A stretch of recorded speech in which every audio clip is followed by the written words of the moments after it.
Hola a todos y bienvenidos a Coffee Break Spanish. Yo soy Mark. Hola, yo soy Marina. Estamos muy contentos de estar aquí otra vez con vosotros y pues esperamos que todo pase bien hoy porque pues hemos tenido algunos problemicitas, pero bueno, bien. Hopefully everything will go according to plan. Now we're broadcasting today on YouTube and on Facebook. If you are a YouTube viewer and you are learning another language, not Spanish, then of course you're very welcome, but do come back another day when we're doing another language. Today we're focusing on Spanish and we're talking about what, Marina? About pronunciación. La pronunciación. Yeah, we're focusing on a particular thing. In fact, we're focusing on the Spanish R, a very specific thing, and it is something that lots of learners find tricky. So we're going to be working away on our Spanish R today. Now, there's a couple of things. First of all, a reminder that you may need a pen and paper at some point during this. We might be asking you to write some things down. So do get yourself a pen and paper. And secondly, just to remind you about that clock that's over there. That clock is counting down to 0, and that is when we're going to get our lesson started. Our lesson will last 20 minutes. So we're going to be focusing on the pronunciation of R in Spanish for 20 minutes with lots of examples and a few tongue twisters as well to help you get some practice in. Let's see who we have joining us today. We have Eric joining us from Carolina del Norte, from North Carolina. You're very welcome, Eric. Let's see who else we have. Buenos días desde Los Gatos, California. Buenos días, Andrea. Buenos días a John también. Who else do we have? Hola desde Italia. Afortunada. Qué bien, desde Italia. Hola, Gaia. We've got Susan joining us saying hola, Mark y Marina. Who else? Hola desde Londres. Hola. We've got Elizabeth joining us from Bognor Regis. Bognor Regis, excellent. And who else? Hola a todos de Turquía. Hola, Sultan. Hola. And Tokar is saying mi pronunciación es muy mala. Very bad pronunciation, but hopefully after this you will have your R sorted out. Sally's joining us from East Sussex. And what's William saying? Looking forward to this special. Muy bien, Okay. pues you're in the perfect place. Absolutely. We've got Barbara joining us saying, por fin ha llegado el día. The day has finally arrived. I can listen and see the live production. Hello from Idaho. You're very welcome, Barbara, today. Thank you for joining us. Who else? También soy de Carolina del Norte. Me llamo Samuel. Hola, Samuel. Hola, Samuel. We've got Michelle joining us from Leeds. Fantastic. You're very welcome, Michelle. Who else do we have? Thomas, Portland, Oregon. Muy Hola, bien. Tomás. Leslie is joining us from Alicante. And we've got Kathy from Belgium. And who else? Hola de Filadelfia. Bienvenido, Bradley. Lots of you joining us from all over the place. Jean is joining us from Loch Lomond. Julie from Minneapolis. Let's see who else we've got. Sergi. Hola, Mark y Marina. Muy bien. We've got Tatiana joining us from Moscow.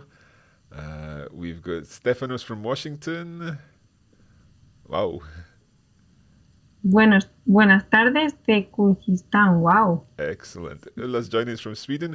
From all over, you're joining us today for a lesson on the pronunciation of the Spanish R. Now, pronunciation is something that I think lots of learners find tricky, but it's also something that I always say you shouldn't get too worried about, because ultimately a sympathetic native speaker will understand you even if you're not perfect with your pronunciation. So while it's very important, and while a lot of us learners think, oh, we need to get this right, it's not the be-all and end-all of learning a language. The most important thing is, of course, that you're trying to use the words and phrases that you're learning. We're going to be getting started very soon. In less than 30 seconds, we will be getting started with our lesson. Again, you may want to get a pen and paper to take some notes. We're delighted that so many of you are joining us today live, and we will be working through this lesson for the next 20 minutes. We're focusing on pronunciation. We're talking about the letter R, or indeed double R, but we'll get to that all in good time. Marina, ¿estás lista? Estoy preparada. ¿Y tú? Sí, ¿Preparado? Entonces vamos a por ello.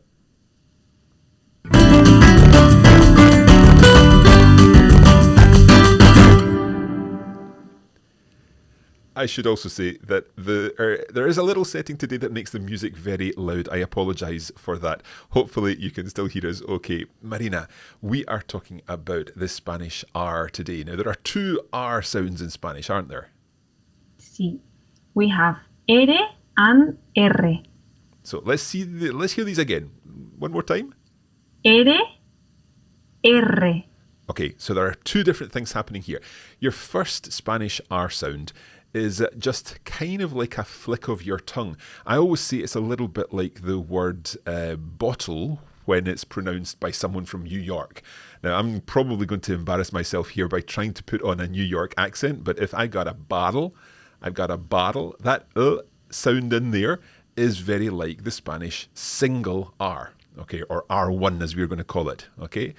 So think about that when you're trying it. Obviously, the other sound, let's hear it, Marina. R. So that's a rolled R, which for a Spaniard or indeed for a Scot is probably not too difficult. If you're from other parts of the world where you don't roll your R's, then it's a little more complicated. But basically, you've got to flick your tongue fast at the front. R, okay? R. We're going to be hearing lots of examples of this. And I think that's exactly what we should move on to now. But just one thing, and that is to mention that although we have two different R sounds in Spanish, we shouldn't necessarily always just think of a single R and a double R. We're going to call them R1 and R2. And we will explain exactly what we mean by this with some examples. So let's take a look first of all at R1. Here are some examples of R1. Marina, could you say these nice and slowly, and then everyone is going to repeat these after you. So no matter where you are, I'd like you to be repeating along with Marina. Cera. Fera. Mira. Oh, sorry. Oh, sorry. Mira. Mira. Lámpara. Lámpara. Pero. Pero.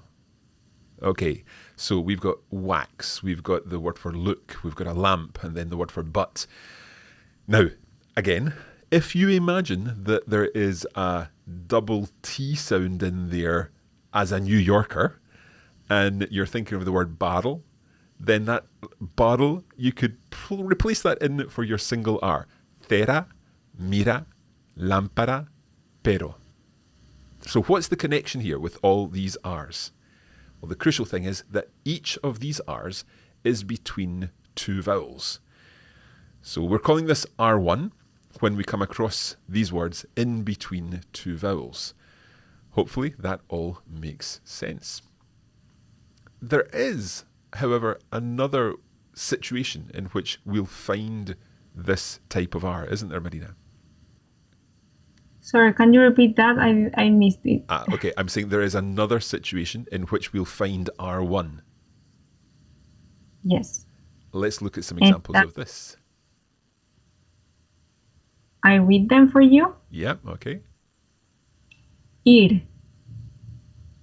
Ver. Bar.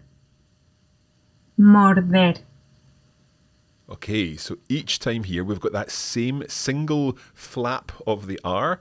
Bjorn's saying it's more Midwestern than New York. Okay, I apologise, I've got my accents and geographies wrong there. But anyway, we've got that single sound there. Ir, ver, bar, morder. Now, Muy bien. what is the connection here? Well, as you can see, each of these R's is at the end of a syllable. It's not just at the end of the word, because we've got morder, and it's the same R in both of those R's there in morder. So let's hear them one more time, Marina. Ir, ver, bar, morder. Muy bien. So far we've looked at R1, and R1 happens when it is in between two vowels, or at the end of a syllable. And it's that single R sound, the flap sound, like the pronunciation of bottle, as I'm suggesting, or butter, something like that. But there's another R sound, and this is a little bit different. This is the more complicated one. It's the one that you've got to trill or roll your R. So let's look at some examples of this one here for R2. R2, D2, as Elizabeth's suggesting. Let's hear these ones, Marina. Radio, revista, roncar, rojo. Okay, so we've got the word for radio, magazine, roncar is to snore, and rojo is red. But what's happening here? Listen again to these four words. Radio, revista, roncar, rojo.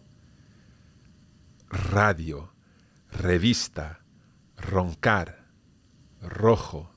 Muy bien. We're talking here about the first R in each of these words. So, for example, roncar, we've got two different R's in there, a first R and then the R at the end. So the R at the end, we've covered that already. That's R1. But this R2, the connection here is obviously that these R's are at the start of a word. So R2 comes at the start of a word. Okay, let's look at another situation where we can hear this R2. Because as I say, it's not always just a double R. Okay, that's the confusing thing. We think of it as a double R, but we don't have a double R in radio, revista, roncar, rojo. Of course, we would never see a double R at the beginning of a word in Spanish. Let's look at this second situation for R2. Okay, Marina, can you take these away, please? Israel, honrar, enroscar, alrededor. Okay, Israel, honrar. I put that double R at the end there, I apologize. Honrar, enroscar, alrededor. So, what is going on here? This is much more complicated. It's much more difficult to identify what's happening and what the category of these R2s is here. Marina, could you explain this for us? Yes.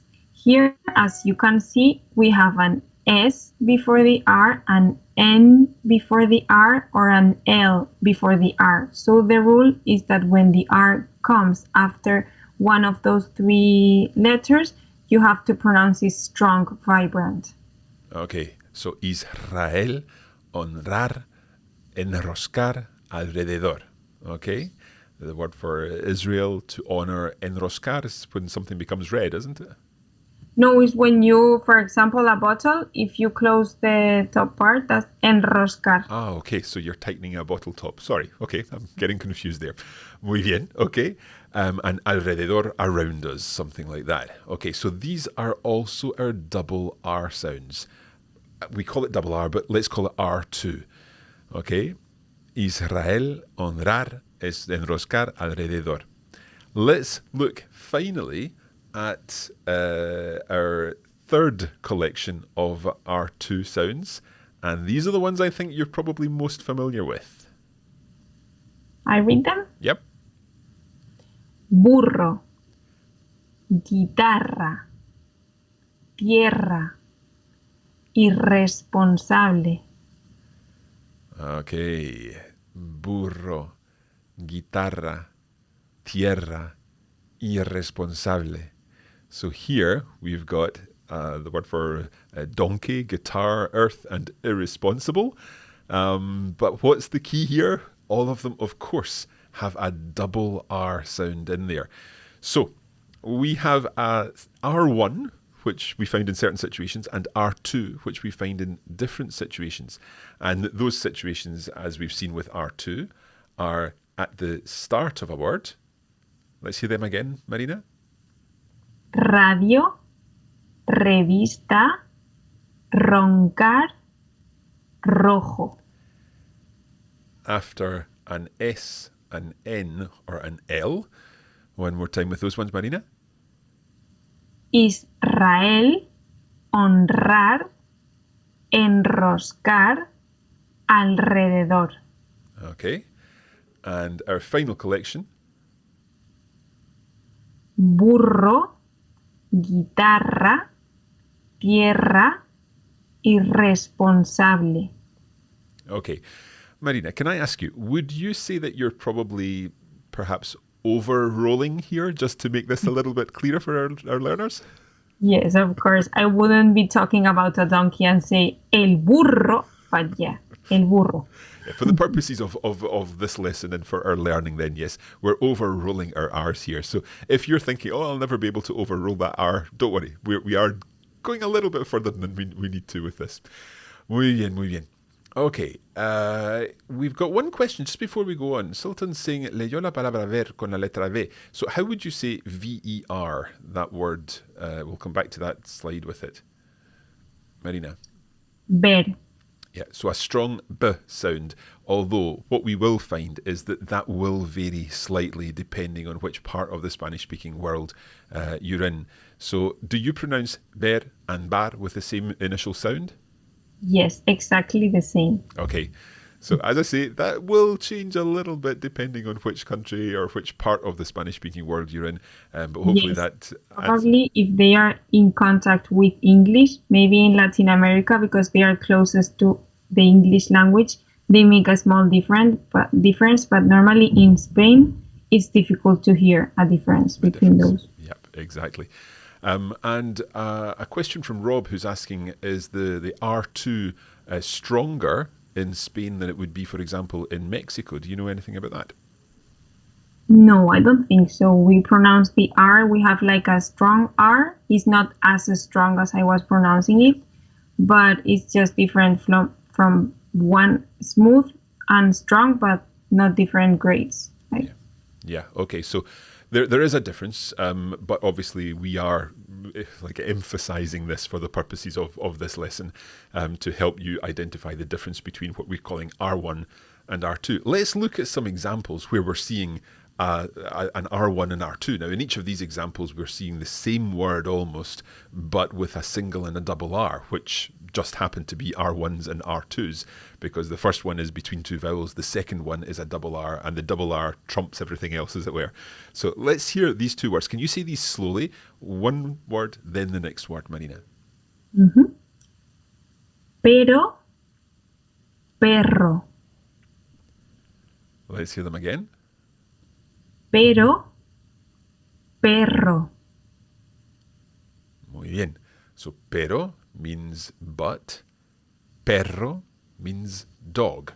So you have to know what you're talking about there. It's important to know whether you're talking about the dog or saying but something is the case. Okay, let's look at another example. Caro, carro. Again. Caro, carro. So again, we've got caro, meaning expensive, dear. Carro would be a word for car, a Mexican word for car, or some kind of cart or something like that. And one other example. Coro, corro. One more time. Coro, corro. Muy bien. So, coro is the word for a choir or a chorus, and corro is from the verb correr, meaning to run. So, corro, I run. Muy bien. Muy bien. Okay, let us kind of summarize what we've talked about before we look at some further examples of this. And we've got some tongue twisters for you too, so you can practice your R's. Let's have a look at this set of golden rules. Basically, R1 is used between two vowels or at the end of a syllable. And R2 is used at the start of a word, after S, N, or L, and also as your double R. Okay? There are other situations where you will find the letter R in Spanish, but I think in those ones you're probably 95-96% of the time you're going to use an R1. Marina, ¿estás de acuerdo? ¿Estás de acuerdo? Sí, sí, totalmente. En la mayoría de los casos vais a utilizar la R más suave. Exacto. Okay, so just use that the softer R, the R1, if you're in doubt. Okay, because those R2 ones are really straightforward. If it's at the start of the word, if it's after S, N, or L, and if it's after, or if it is a double R, then you're pretty safe to roll it properly. Jean's saying, my Scottish accent helps me with the rolling R. Excellent.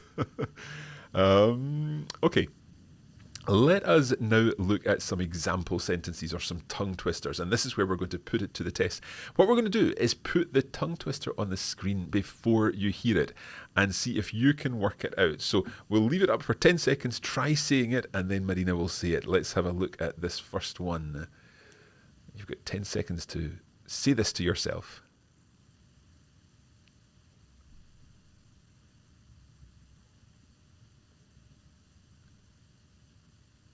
Okay, Marina, let's hear how you would say this.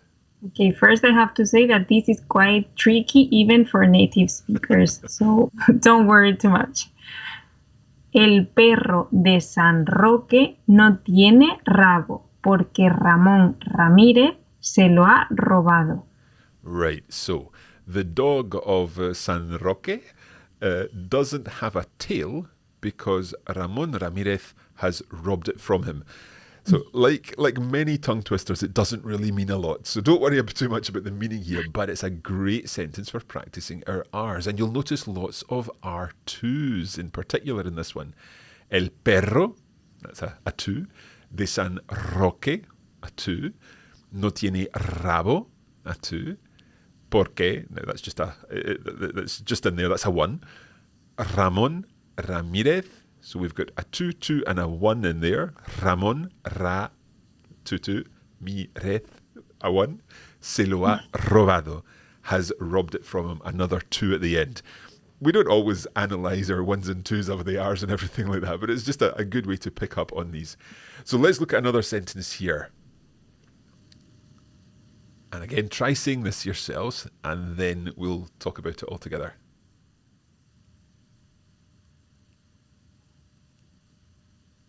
Okay, Marina, let's hear what this would be. Tu deber es estar a la hora prevista en la pared verde que está al lado de la parada. Okay, so tu deber, your task, es estar a la hora prevista, is to be at the defined hour en la pared verde, on the green wall, or standing at the green wall, que está al lado de la parada, which is at the side or by the stop, for example, the bus stop. Now, I wonder how many R2s and how many R1s do we have in here? The answer's quite easy this time because they're all, if I'm not mistaken, R1. Yes. Muy bien, muy bien, muy bien. Okay, let's look at another example here. This is a funny one. Have a think about it and we'll talk about it in just a second.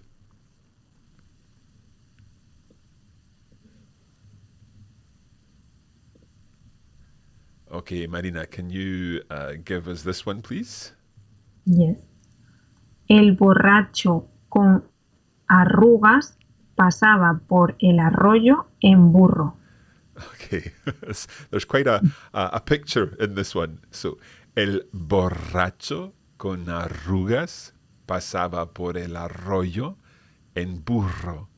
Okay, so un borracho is a drunk person. Con arrugas, with wrinkles, the wrinkled drunk person. Pasaba por el arroyo. He was passing by the river, the stream, en burro, on a donkey. And I like Ginevra's comment here. We have a false friend in Italian. Burro is mantequilla. So you've got to be careful when you're talking about burro.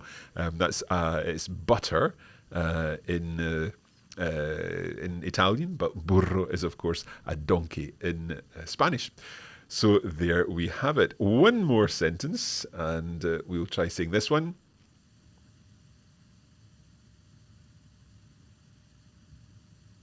We've got a combination of R's here. Let's hear it, Marina. El rico guitarrista recorrió la Sierra de Madrid y paró a comer en un restaurante. Muy bien. El rico guitarrista, so a 2 and a 2, recorrió, so 2 2s there as well. La Sierra, another 2. De Madrid, that's a kind of 1 there. Y paró, 1. A comer, it's at the end, so it must be a 1. en un restaurante. So we've got a 2 and a 1 in restaurante. Let's say it one more time. I read it? Yep. Okay. El rico guitarrista recorrió la sierra de Madrid y paró a comer en un restaurante. Perfect timing, Marina, there. Our clock has just reached 0, so that is perfect timing. We hope that you have enjoyed this session on R's in Spanish. We've looked at R1 and talked about when that happens. We've looked at R2 and when that happens. And then we've also talked about how to actually pronounce these different R's. And we hope that you found this useful. Let's have a look at some comments and questions that have been coming in as we've been doing this. So we talked about Ginevra's comment there. Dimitri is saying, my Russian helps me with a rolling R too. So we've got a Russian rolling R there. Excellent. Tina finds it hard to do the R sound. You're not alone. And again, don't worry too much about it. We are definitely overemphasizing it here. Sam's saying my girlfriend is from Mexico and she always laughs at me because I've not got a rrr, which is understandable. Good stuff. Let's see. Sultan saying, I attended for the first time. I hope you've enjoyed it, Sultan. I hope this was useful to you. And Elle Evans is saying the same from England. Let's see what else we've got. Susan's asked a question here. What about Madrid? Susan's question. Marina, do you want to tell us anything about Madrid? Yes, about Madrid, there is another, it's kind of the same rule, but when you have the R after a consonant, normally it's pronounced as the R1 that we had. So it's a smooth R. Yep, so R1 after most consonants with the exception of S, N and L. So it's kind of your default rule. That hopefully helps with Madrid. Good stuff. Leonardo DiCapri's son, I like that name. Thank you so much for this. I'm glad we were able to help you. I love this. Elizabeth saying, I think I'll need surgery if I'm to do Bjorn saying, so helpful. My Spanish friend told me my perro sounds like her perro. Muy bien. Joanna saying, gracias Marina y Mark, muy útil. Julie's asking any tips on getting your tongue to make that sound. Marina, what do you tell your students? Okay, what you have to do is when you have to do a strong one, make the tip of your tongue bounce repeatedly on your palate, like. Yep. It's not particularly pleasant to watch, I have to say. But yeah, it is a tricky thing and it will take a little bit of time, but don't worry again, don't focus on this. It's important that you just speak and don't worry too much about the pronunciation. That's always the most important thing. Okay, just a reminder that if you would like to follow our next live, then you can get our full schedule at coffeebreaklink.com/live schedule. Also to mention that we will be back in 2 weeks' time with another live lesson, but next Thursday we're also doing another Spanish live. In fact, next week we're doing quite a number of lives. I won't say too much at the moment, but it's possibly got something to do with it being a particular week in terms of Black Friday and all that kind of thing. So you can expect some lives next week.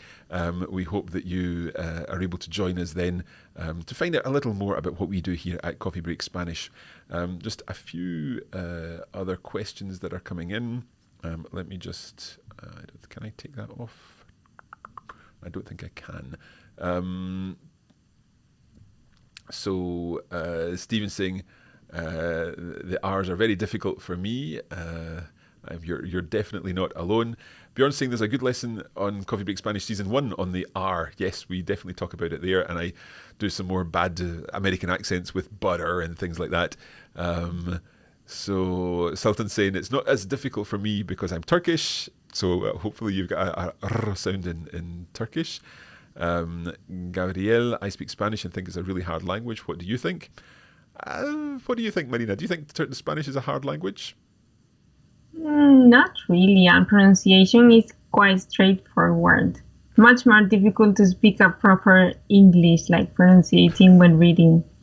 Well, I think it's definitely not too difficult if you're following Coffee Break Spanish. I think that would be my answer.